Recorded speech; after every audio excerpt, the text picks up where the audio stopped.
la batalla, pero es mucho más grande el que conmigo está. Sé que la victoria es grande, si es grande la batalla, pero es mucho más grande el que conmigo está. Sé que la victoria es grande, si es grande la batalla, pero es mucho más grande el que conmigo está. Sé que la victoria es grande, si es grande la batalla, pero es mucho más grande el que conmigo está.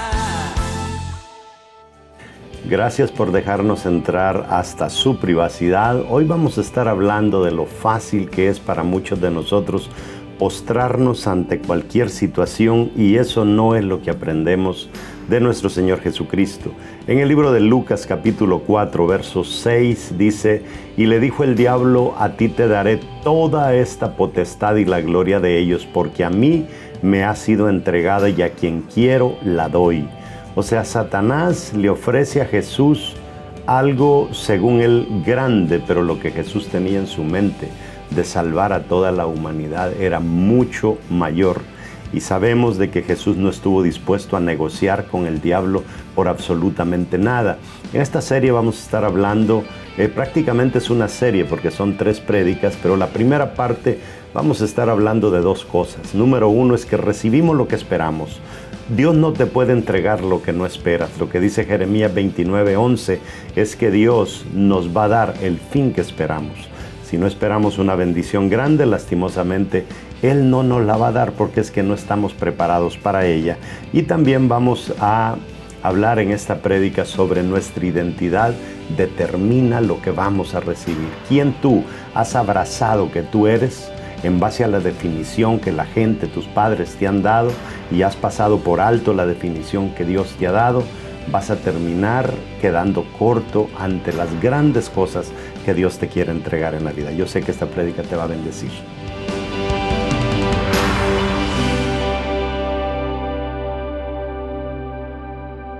Agarre su Biblia y vamos a declararlo. Yo voy a asumir que la tengo aquí. Tengo 40 versiones en este teléfono. Diga conmigo: la Biblia es palabra de Dios. Si Dios lo dice, yo lo creo. Si Él dice que tengo riquezas, soy rico. Si Él dice que tengo salud, soy sano. Si Él dice que tengo salvación, soy salvo. Si Él dice que soy su hijo, soy importante. Por eso, de hoy en adelante, nadie más me definirá. El único que me define es Dios, mi hacedor. Déselo fuerte a Él. Hay poder en la palabra. Hace más o menos unos 18 años va a ser ahora en marzo, en octubre. En realidad el aniversario de la iglesia debería ser en un mes de junio, pero por el tema del calor, ¿verdad? Lo movimos para octubre porque octubre la temperatura es perfecta. Pero la iglesia cumple año. Y hace 18 años, cuando Dios nos puso la inquietud de arrancar lo que fue Vida Real, como a las 2, 3 de la mañana, Dios me inquietó con que escribiera lo que es la visión de la iglesia. Y me dormía y me despertaba, escribí un poco, tenía una libreta al lado de mi almohada. Y escribí algo que dice tener un alcance mundial en la visión. ¿Cuántos se han memorizado la visión de Vida Real? Y ese tema de tener un alcance mundial, la verdad es que era el reto más grande para mí. ¿Cómo vamos a tener un alcance mundial 11 pelones? ¿Cómo? Pero como lo declarábamos y lo declarábamos y lo memorizábamos y lo declarábamos y lo memorizábamos, ahora estamos llegando al mundo entero, no solo a través de la televisión, a través de las redes sociales, pero ya oficialmente somos 36 iglesias Vida Real en diferentes partes del mundo. O sea que la palabra de Dios no te engaña. Estamos siempre hablando de las 52 semanas que hemos agarrado en este año para analizar el ministerio de Jesús y cómo cuando analizamos el ministerio de Jesús, su éxito nos ayuda a tener éxito a nosotros ministerialmente. Yo hablo mucho de ministerio, aunque usted diga, pero si yo soy nuevecito, pastor, ¿qué ministerio puedo tener? Mire, aquí hay una persona que no sabe leer, no sabe escribir, pero ese hombre es tan tremendo, no sé si está por aquí ahora con nosotros, pero anteayer le llamé y le dije, oiga, Pablito, le dije, la grama alrededor de los edificios está muy fea. Me dijo, no se preocupe, mañana llego. Ayer estuvo ahí todo el día, dejó esto impecable. Ese es un ministerio, pero lo hace tan bien y hace que toda la casa de Dios luzca bonito por afuera, y cuando usted viene, no hay excusa para no tener un ministerio. Quiero que lea conmigo ahí en el Evangelio de Lucas, capítulo 4, versos 6 al 8. Estamos hablando de estos 40 días de ayuno que tuvo Jesús y cómo el enemigo lo retó en medio de ese ejercicio espiritual que él estaba haciendo. Dice que el diablo le dijo, a ti te daré toda esta potestad y la gloria de ellos, porque a mí me ha sido entregada, y a quien quiero la doy. Si tú postrado me adorares, todo será tuyo. Respondiendo Jesús le dijo, vete de mí, Satanás, porque escrito está, al Señor tu Dios adorarás y a Él solo salvarás. ¿Qué es lo que había en Jesús que hizo que renunciara a esta propuesta? Pero quiero que también lea conmigo, porque posiblemente no termine esta prédica el día de hoy y la vamos a extender a la semana que viene, porque vamos a estar hablando de esta experiencia que tuvo este paralítico cuando Pedro y Juan entraron al templo, verso 1 del capítulo 3 del libro de Hechos. Dice Pedro y Juan subían juntos al templo a la hora novena, la de la oración. ¿Cuál es la hora novena? Se lo voy a aclarar hoy. La primera hora para los hebreos es, el día comienza a las 6 de la mañana. Primera hora, 6, segunda hora, 7. Primera hora, 6 a 7, 7 a 8, 8 a 9. Entonces estamos hablando, dice, en la hora novena. ¿Cuál sería la hora novena? Las 12 son las 6, las 3 de la tarde son las 9. ¿Ok? Por ahí tiene usted claro el dato. Verso 2, y era traído un hombre cojo de nacimiento, a quien ponían cada día a la puerta del templo, que se llama La Hermosa, para que pidiese limosna de los que entraban en el templo. Quiero que se vaya formando este cuadro. Aquí está este hombre pobre, arrastrado, pidiendo limosna. Cuando vio a Pedro y a Juan que iban a entrar en el templo, les rogaba que le diesen limosna. Recuerde usted que este hombre no podía entrar al templo por una sencilla razón.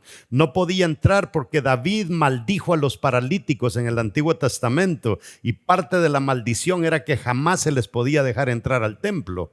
¿Está conmigo? A los días después, David dice, ¿qué pasó con la descendencia de Saúl? Le dicen que era un tal Mefiboset, dice, vayan a traerlo. Y sin darse cuenta, él fue el primero en meter un paralítico al templo, después que él había dictado eso. Cuando David se enfrentó a un ejército y el rey del ejército dijo, con los paralíticos vamos a vencer a David. Desde ese día David maldijo a los paralíticos, y estos paralíticos están fuera desde los días de David. ¿Está entendiendo? Mas Pedro dice el verso 6, dijo, no tengo plata ni oro, pero lo que tengo te doy. En el nombre de Jesús de Nazaret, levanta y anda. Y tomándolo por la mano derecha, le levantó, y al momento se le afirmaron los pies y los tobillos. Quiero que le ponga atención al verso 7, porque hicieron la oración y el paralítico no se levantó, sino que fue hasta que lo agarraron y le pegaron el estirón que vino la sanidad a él. Verso 8, y saltando se puso en pie y anduvo y entró con ellos en el templo, andando y saltando y alabando a Dios. Verso 9, y todo el pueblo le vio andar y alabar a Dios, y le reconocían que era el que se sentaba, diga conmigo, él era el que se sentaba a pedir limosnas a la puerta del templo, La Hermosa, y se llenaron de asombro y espanto por lo que le había sucedido. Cosas asombrosas le pasan a los hijos de Dios. Amén. Siéntese, vamos a darle la bienvenida a las personas que nos ven en el mundo entero a través de las diferentes plataformas, a través de la televisión, a través de la radio, a través de podcasts. Quiero hacer una pregunta. ¿Ha hecho usted de su desgracia algo normal para su vida? Todos nosotros pasamos por momentos difíciles y todos nosotros en algún momento pasamos por un periodo de desgracia. Y el problema es de que el ser humano es criatura de costumbre. Hace un tiempecito atrás yo me quedé en la casa de mi mamá, yo creo que hace como 3 años me quedé en la casa de mi mamá y me di cuenta que mi pobre mamá no tenía aire acondicionado. Yo dije, Dios mío, y mi mamá sin aire acondicionado, y le compramos un aire y se lo pusimos en el cuarto. Al día siguiente, ¿para qué me pones eso? Fiebre me dio. ¿Y por qué, mamá? ¿Y eso, quién va a dormir con ese gran frío? La sirvienta que le tenemos a mi mamá para que la ayude vive en el cuarto con el aire acondicionado y mi mamá sigue en el mismo cuarto. ¿Con qué? Para ella el calor se hizo normal y para nosotros a veces las desgracias se nos vuelven normales. Ahora, nada cambiará en nuestra vida si no nos atrevemos a romper patrones. Hay patrones que tienen que ser rotos porque si no los rompemos vamos a seguir en las mismas condiciones y nunca nosotros vamos a alcanzar algo que no estamos dispuestos a alcanzar. Usted tiene que estar dispuesto a alcanzarlo. No sé cuántos de ustedes se recuerdan años atrás cuando usted quizás estaba allá todos aquí son de la capital, ¿verdad? No, pero en los campos hacían carreras de cinta. No sé cuántos de ustedes se recuerdan.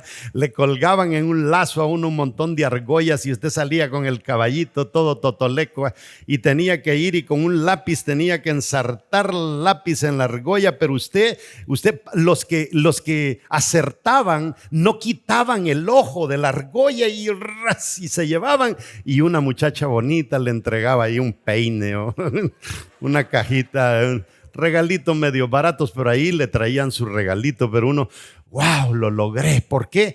Porque teníamos que ver eso que queríamos alcanzar. Entonces, nosotros nunca seremos los mismos si comenzamos a romper patrones como cosas tradicionales, que ya no es que así somos. Los Morales así somos, los Pérez así somos. ¿Y qué, verdad? Ninguno de nosotros ha ido a la universidad, dicen algunos. Ninguno en mi familia ha sido doctor. Así vamos a morir. Y no, hay que romper patrones. El trabajo número 1 de la fe es elevar nuestras expectativas. Póngase a pensar en eso.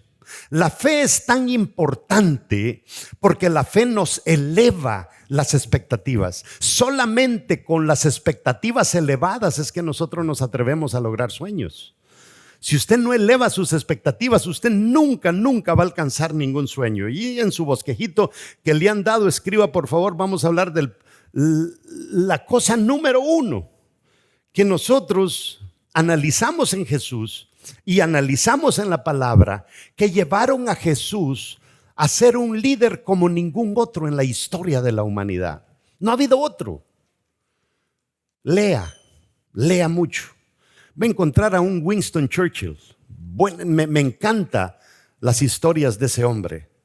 Era un, Dios mío, ese tipo se anotó unas victorias tremendas. Él nunca se rendía.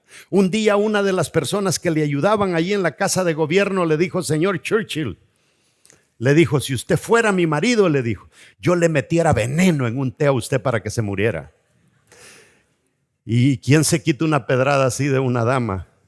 Y él le dice, si yo fuera su marido, con gusto me tomaría el té, le dijo. Como quien dice, ¿quién va a vivir con una mujer tan rara como usted?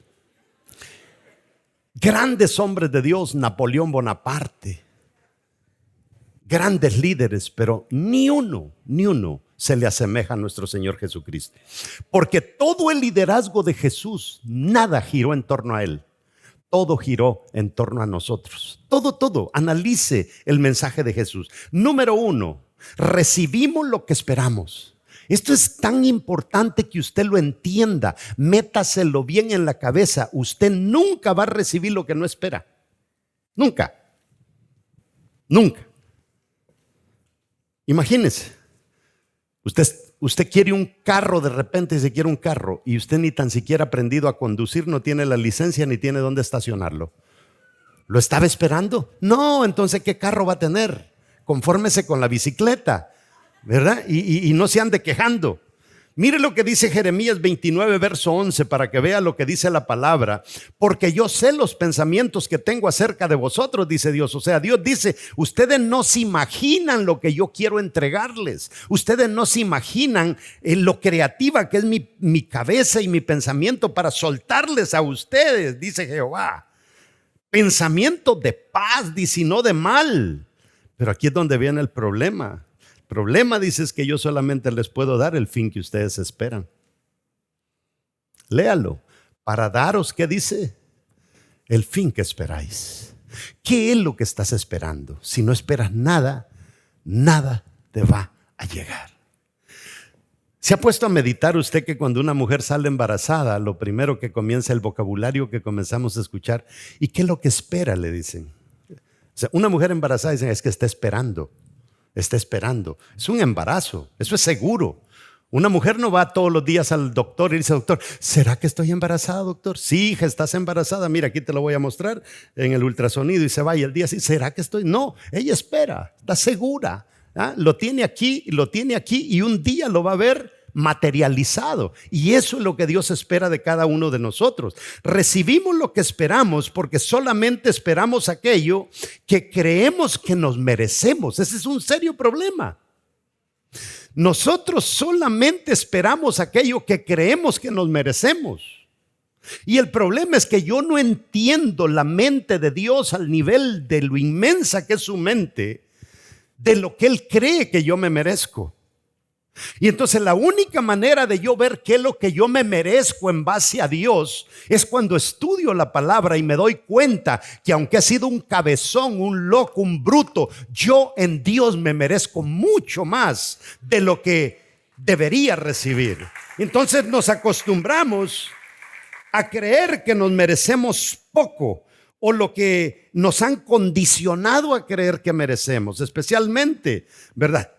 La forma en que nosotros crecimos, que vivimos en una cultura donde nos degradaban, nos aplastaban, aún nuestros padres, nuestros vecinos. Yo me recuerdo una vez, yo tenía un tío que era bastante inteligente y él tenía sus hijos, ni uno de sus hijos estudiaba y el único que estudiaba era yo, ¿verdad? Y me recuerdo que cuando salíamos de vacaciones nosotros nos creamos en temas de ganado y nos íbamos con mi papá a ayudarle con sus vacas. Y me recuerdo una tarde mi tío estaba borracho, yo había venido de la escuela ya en vacaciones y me dijo, haceme, dijo, este problema matemático y demostrame, me dijo, que verdaderamente estás yendo a la escuela por algo que valga la pena. Entonces me lo puso, yo no sé qué rayos me puso él ahí, pero la verdad es que no se lo pude resolver. Ya ves, me dijo, estás yendo a la iglesia para ser más bruto de lo que ya eres. Me dijo mi tío.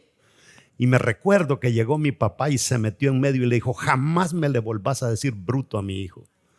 Entonces, qué bonito. Qué bonito, esta vez fue mi papá, pero ¿cuántas veces Dios no nos está diciendo no te creas que eres bruto, no te creas que eres bruto? Porque en mí nosotros tenemos capacidad, en Dios nosotros tenemos capacidades que ni tan siquiera nos las imaginamos. Ahora, quiero comenzar mencionando que tener expectativas pobres es peligroso.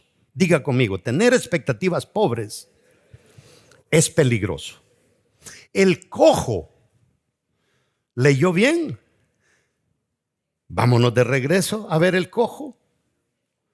Vamos a ver qué dice del cojo. Y era traído un hombre cojo de nacimiento a quien ponían cada día a la puerta del templo que se llamaba La Hermosa para que pidiese limosna de los que entraban. Cuando vio a Pedro y a Juan que iban a entrar en el templo, les rogaba que le diesen limosna. Pedro con Juan, fijando los ojos en él, le dijeron, míranos. Entonces él les estuvo atento, esperando recibir de ellos algo. Mas Pedro dijo, no tengo plata ni oro, pero lo que tengo te doy en el nombre. Él está esperando algo, ¿sí o no?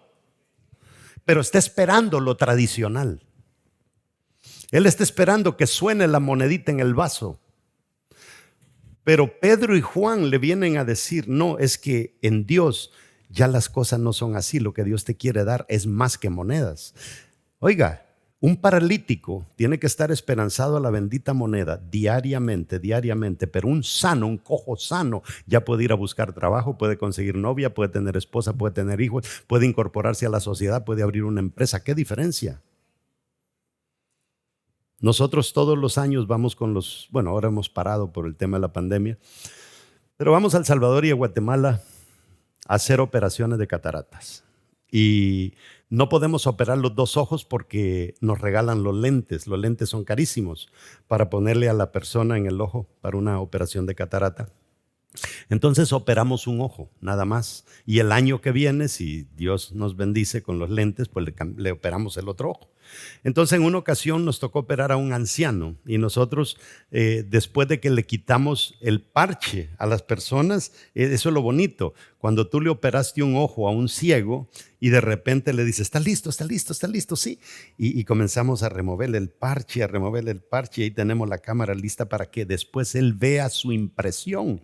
Y esa persona comienza y abre ese ojo, pero mire, lo primero que comienza a salir de la gente son chorros de lágrimas porque no podían ver y ahora ven. Y me recuerdo a este anciano como de 70 años cuando le quitamos el parche. Ese hombre no solamente lloró, él gritaba, él se mordía los labios y se bañó en llanto. ¿Por qué? Porque decía él, mis hijos me dejaron, mi esposa me dejó, mi jefe me botó del trabajo cuando ya no pude ver, mi destino era la calle y ustedes ahora vienen y me devuelven la vista, me han devuelto la vida. Este paralítico tenía los ojos puestos en las cosas equivocadas.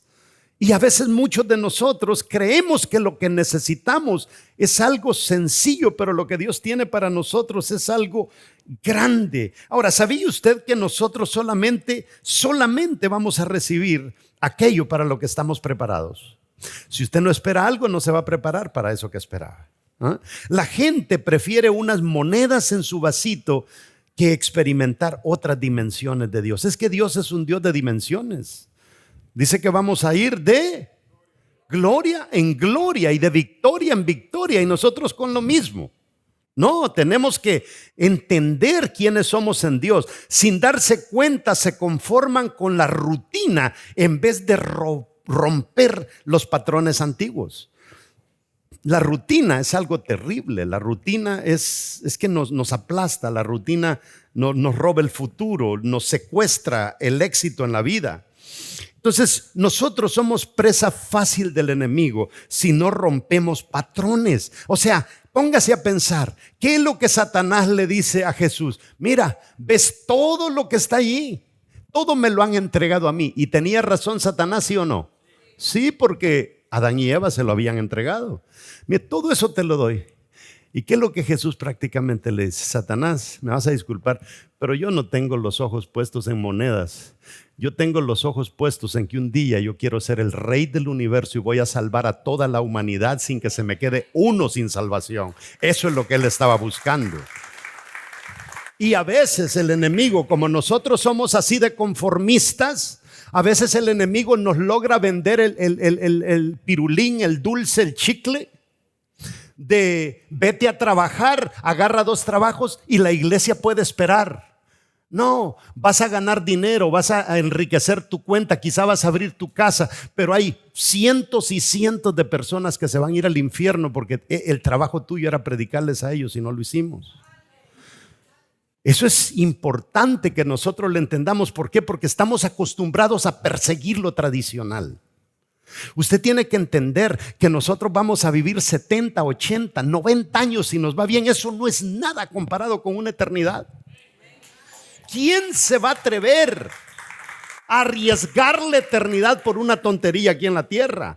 Ahora, nosotros somos presa fácil del enemigo si no rompemos esas cosas.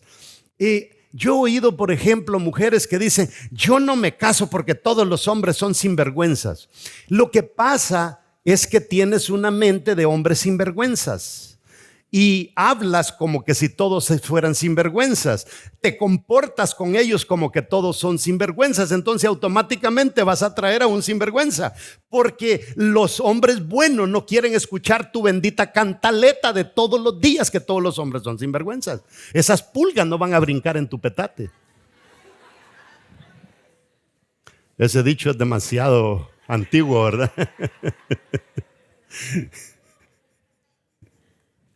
¿Quiénes no saben lo que es un petate? Yo creo que la mayoría de ustedes no saben, ¿verdad? O gente que dice, no estudio porque no creo que me gradúe. Tú recibes siempre lo que tú estás esperando. La gente no eleva sus expectativas por temor a fallar. Nos dijeron que fallar era terrible, que fallar era lo peor que podíamos hacer, y nunca nos enseñaron que fallar es simplemente descubrir una de las formas de no hacer las cosas. Cuando tú fallaste una vez, tienes que alegrarte y decir, me alegro porque acabo de descubrir una de las maneras de no hacer las cosas. Me recuerdo estos días, este tipo que está mandando cohetes al espacio, se le explotó y le dijeron, ¿qué te parece tu cohete que se explotó? Dijo, buenísimo, aprendí mucho de esa explosión de ese cohete.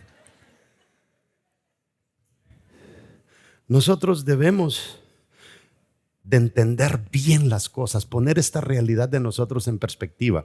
Mejor es conformarme con un poquito y no ser decepcionado, dice la gente, que anhelar crecer y correr el riesgo de fallar. A la gente no se quiere animar a eso.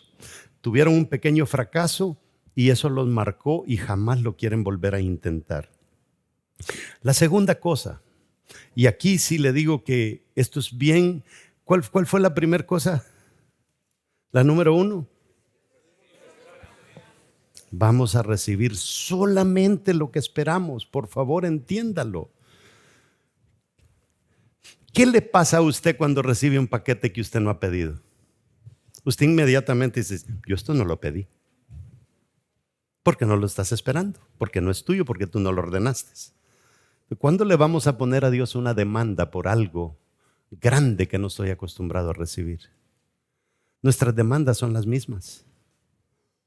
Número 2, nuestra identidad determina lo que recibimos. ¿Quién yo creo que soy?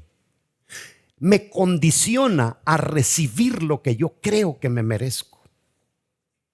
Es tan importante que tú entiendas que nuestra identidad es definida en base a las definiciones que la gente que ha estado toda la vida a mi alrededor me han dado.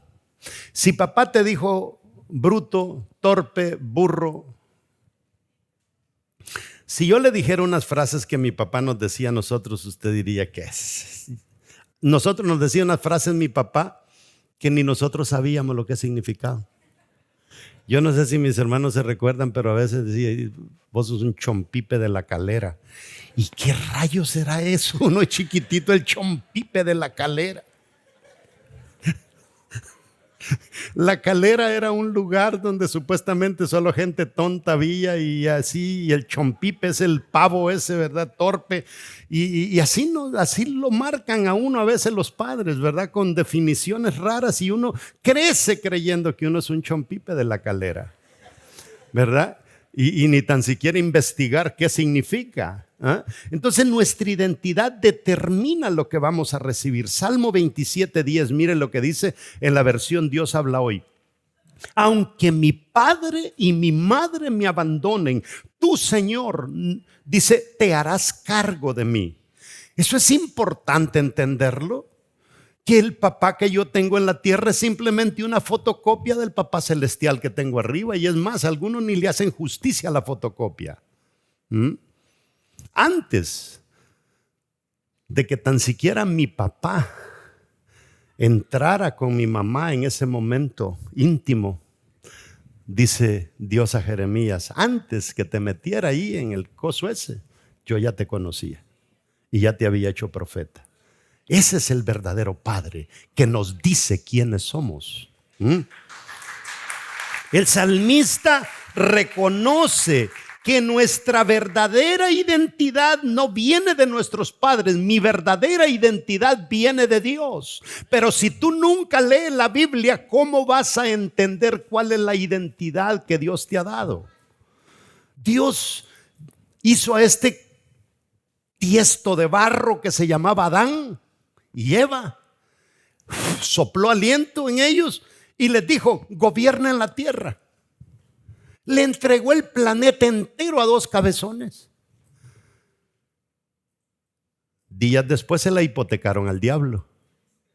Pero no es porque Dios estaba equivocado, es porque nosotros volamos muy bajo. Después viene el segundo Adán y dice: les voy a demostrar que mi papá tenía razón. Yo voy a morir por todos ustedes. Voy a corregir el error que cometió el primer Adán. Yo soy el segundo Adán. Yo soy un alma viviente. Les voy a devolver todo lo que Satanás le hipotecó al diablo. Si cuando Jesús está teniendo ese ayuno hubiera sido después de la muerte de Jesús, que no podía ayunar después de muerto, Satanás no le podía haber dicho: todo lo que ves es mío, porque ya Jesús se lo había quitado cuando murió en la cruz. Todo lo perdió Satanás ante Jesús, por Jesús haber muerto en la cruz. Si Jesús se conforma con recibir el pequeño paquetito, eso de todo lo que ves te lo doy, Él no hubiera podido conquistar el universo entero para nosotros. ¿Está entendiendo? Jeremías 1:5: antes que te formase en el vientre te conocí. ¿Dónde me vio Dios? Y antes que nacieses te santifiqué. ¿Sabe dónde nos vio Dios?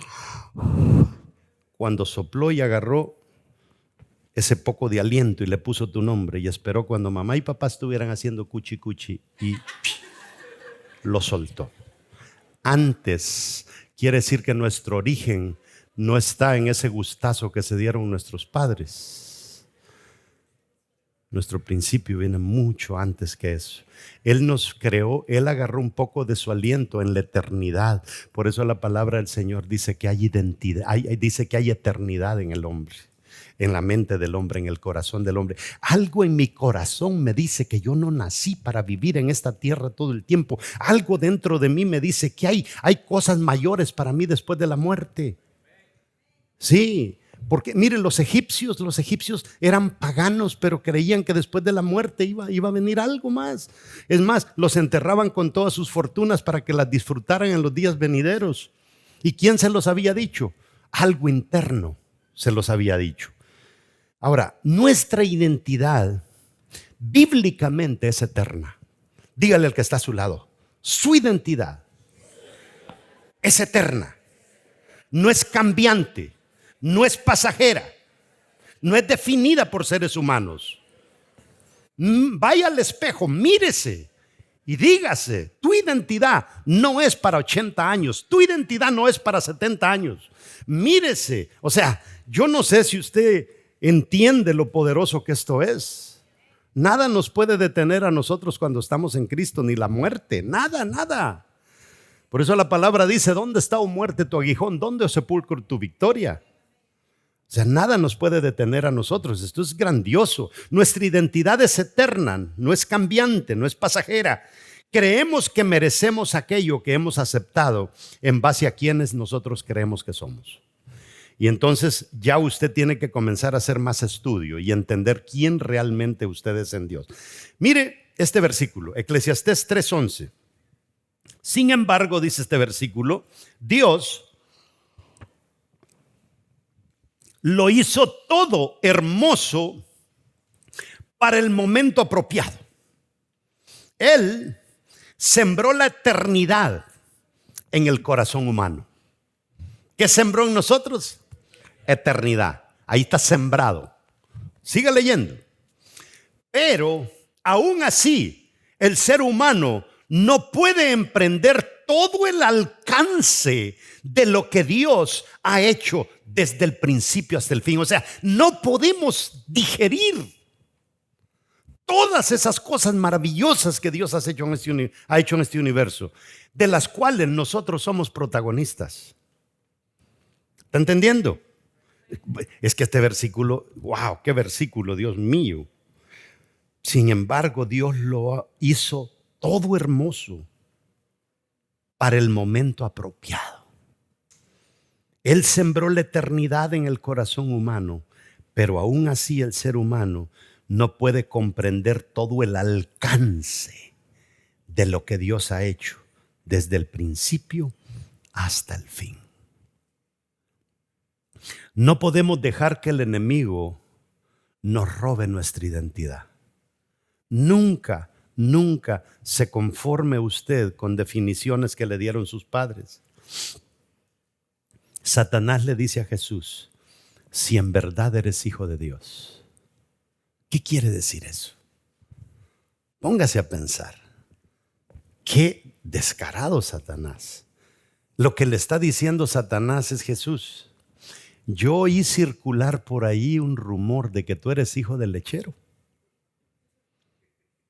Hace poco circuló, no me recuerdo si fue en YouTube o en TikTok, circuló un videíto del Talmud. Y en el Talmud, que es un libro paralelo a la Biblia que leen los judíos, hay una sección en el Talmud sobre Jesús. Y lo que el Talmud hace es que degrada a Jesús a lo más. O sea, el Talmud te enseña, en primer lugar, que Jesús fue producto de un romance que María tuvo con un soldado romano. Esos eran los rumores. Y por eso Satanás le dice: si en verdad eres hijo de Dios. ¿Qué es lo que le quería minar Satanás a Jesús? Su identidad. ¡Ay, Señor! Así nos pasa a nosotros. A veces nos hemos venido creyendo algo y de repente alguien nos dijo lo contrario y ya usted ya dice: no, es que yo creo que tiene razón. Está como el tipo aquel que fue donde una señora que leía las cartas. No vaya a ir porque eso no es de Dios. Pero este señor va donde la señora que leía las cartas y leía las manos y le dice: deme su mano, y la ve. Y dice: por el amor de Dios, le dice la clarividente supuestamente, si usted en la vida anterior, le dice, fue Napoleón. ¿Yo Napoleón? Sí, le dijo. Usted es un guerrero. Y se la va creyendo el señor. Y se va de ahí creyendo que era Napoleón. En 3 años el tipo se hizo millonario. Napoleón en el pueblo era el más famoso, el más conocido. Y de repente una mañana se levantó y andaban vendiendo el periódico de la mañana y compra el periódico y en la portada de enfrente aparece, dice: clarividente arrestada por farsante. Y se le queda viendo al periódico. Bien lo sabía yo que esta vieja era una charlatana mentirosa. En 3 meses se le hundió toda la fortuna que había hecho en 3 años. Porque cuando el diablo mina nuestra identidad, nos desbarata. Eso es algo que usted no puede permitir. Después que le quiere carcomer su identidad, le ofrece poder Satanás a Jesús. Y le ofrece riquezas, porque quería probar si su estrategia funcionaría. El diablo usa los mismos cartuchos a través de la historia. Las mismas herramientas. Si tan solo nosotros supiéramos que el diablo es predecible y que usa las mismas estrategias y las mismas herramientas, nosotros no cayéramos en sus farsas. Si solo ves a tu nivel o ves hacia abajo, nunca ves hacia arriba, nunca vas a intentar crecer. Porque siempre vemos para allá, siempre estamos viendo para abajo, siempre. Fíjese que ahora está en moda, a veces uno corrige a los jóvenes y le dice uno: es que no hagas eso, no hagas cosas buenas que parecen malas, hijo o hija, ¿verdad? Asóciate con otro tipo de gente que no sé qué, levántate más. Sí, pero es que mire fulano, y se vienen a comparar con el más ruin. ¿Por qué no te comparas con el más inteligente? ¿Por qué no se comparan los hijos con los brillantes? Pero es que mire, el otro y el otro, todos andan haciendo lo mismo. Por eso nosotros solamente vemos cómo nos vamos pareciendo más a los más arruinados, y eso no nos va a sacar de este hueco a nosotros. Tú nunca le pondrás una demanda por algo mayor a tu vida si siempre ves lo mismo. Métale una demanda a su vida, diga, ya me harté de esta situación. Yo no vine a este país a lavar platos, yo no vine a este país a ser cocinero, yo vine a ser dueño de este bendito restaurante. Yo he venido, póngale una demanda a la vida. Lo único que este hombre paralítico ha experimentado es lo que le ha tocado vivir desde el vientre de su madre. Es lo único que él ha podido experimentar. Y por eso este hombre lo que quiere es una limosna. Y los discípulos le sueltan esa palabra que dice, oro y plata no tenemos, pero lo que tenemos te lo damos. Lo que le están diciendo es, nuestra mentalidad no gira en torno al oro y la plata. Nuestra mentalidad gira en torno a algo superior. Él no lo entendía en ese momento. Oro y plata no tenemos, pero lo que tenemos te damos. ¿Qué quiere decir eso? La mente de estos discípulos no giraba en torno a hacerme rico, no giraba en torno al sueño americano. ¿Qué quiere usted? ¿Lograr el sueño americano o el sueño divino? El sueño que Dios tiene para nosotros. Dios tiene sus sueños con nosotros. Dios te ve y dices que yo sueño con mi hijo predicando, yo sueño con mi hijo haciendo cosas maravillosas en el ministerio. Esos sueños, hermanos, son tremendos. Es que los sueños de nuestros padres para nosotros no dan la medida, no dan el ancho ante los sueños de Dios. Yo me recuerdo oír de mi mamá y me decía, hijo, tú vas a ser cura, vas a ser cura. Póngase a pensar dónde estuviera yo. Y mi papá me decía, vos vas a ser mecánico, hijo. No tengo nada en contra de los mecánicos. Es más, necesito uno en este momento que arregle camiones. Vas a ser mecánico, hijo. Y no lo cambio por lo que Dios me ha dado. Y la tercera cosa, y creo que lo vamos a dejar para la semana que viene, repetimos lo que experimentamos en nuestras vivencias. ¿Escuchó bien? Yo repito lo que experimento en mi diario vivir. Lo que he experimentado desde niño, eso es lo que voy a repetir. Eso es lo que voy a repetir. Y aquí viene un problema serio, mujeres y hombres, los ciclos. Mi abuela fue divorciada, mi mamá fue divorciada, yo voy a ser divorciada. A mi abuela la dejó el marido, a mi mamá la dejó mi papá y a mí me va a dejar mi marido. De todas maneras, así nos tocó. No.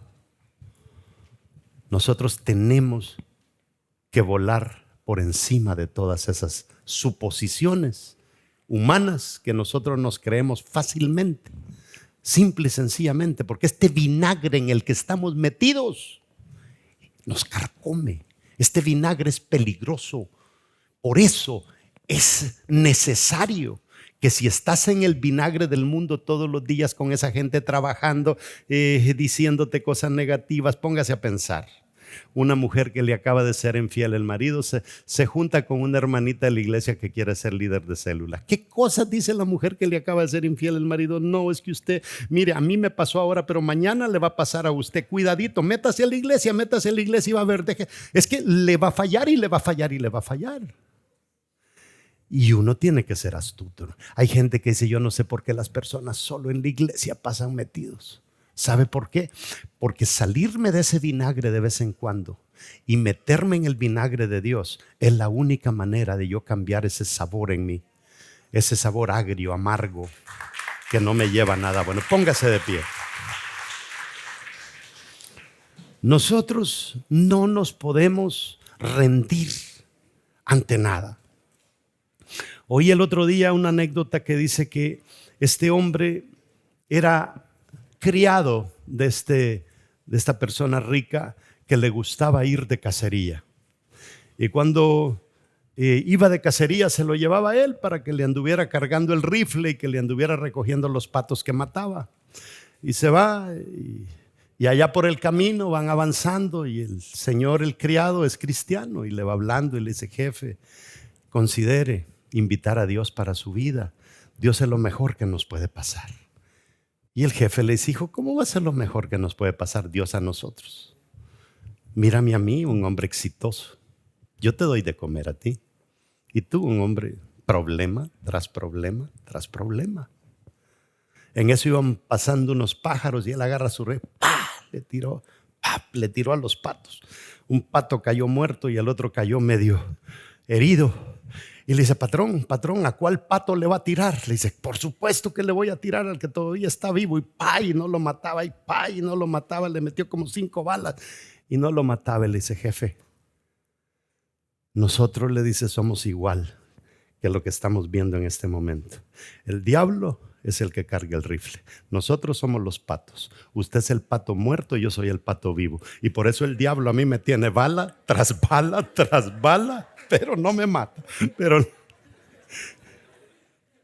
¿qué le quiero decir con eso? Que la gente trata de desanimarnos a nosotros, pero lo que nosotros tenemos no tiene precio. Lo que nosotros tenemos es algo sobrenatural.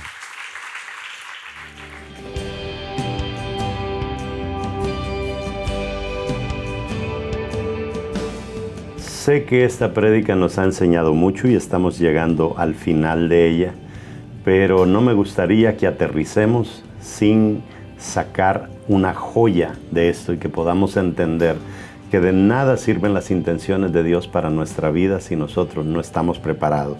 Y hay un versículo que lo tocamos en la prédica que es tan poderoso, dice, sin embargo Dios lo hizo todo hermoso para el momento apropiado. Él sembró la eternidad en el corazón humano, pero aún así el ser humano no puede comprender todo el alcance de lo que Dios ha hecho desde el principio hasta el fin.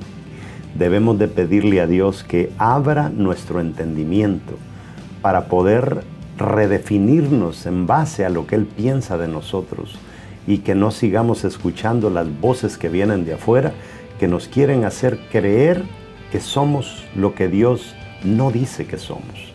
Algo bien importante, nosotros no podemos llegar a nuestro grandioso destino que Dios tiene para nosotros si primero no hacemos un pacto con Él, si primero no tomamos la decisión de aceptarlo a Él como nuestro verdadero Padre que Él es. Y eso es fácil, lo hacemos con una oración y te quiero invitar, si tú nunca has tenido una relación con Jesús, hazlo hoy. Si no te funciona, simplemente retrocede, pero yo sé que te va a funcionar. ¿Estás listo? Vamos a hacer esta corta oración que va a cambiar tu vida. Di conmigo, Señor Jesús, reconozco que soy un pecador, pero también reconozco que tú eres mi Salvador, que tú derramaste hasta la última gota de tu sangre para perdonar cada uno de mis pecados. Gracias, Señor, por limpiar mi vida y por escribir mi nombre en el libro de la vida. Gracias, Señor, por esta oportunidad que me das de poder recibir tu salvación. En el nombre de Jesús hago esta oración. Amén. Si tú hiciste esa oración, realmente es tan poderosa. Yo la hice años atrás y te digo que de lo único que me arrepiento es de no haberla hecho antes. Yo te garantizo que tu vida va a tener un giro completo. Porque ahora ya no vas a definir tu vida en base a lo que la gente dice, sino que vas a definir tu vida en base a lo que nuestro Padre dice. Espero que encuentres una iglesia en el área donde vives o ponte en contacto con nosotros. Tenemos nuestra iglesia en línea y tenemos todo un equipo atendiendo para que tú puedas recibir nuestro discipulado y te puedas enraizar en los caminos del Señor. Y si tú estás cerca de una de nuestras iglesias, visítanos. Sé que nunca más vas a ser el mismo. Bendiciones.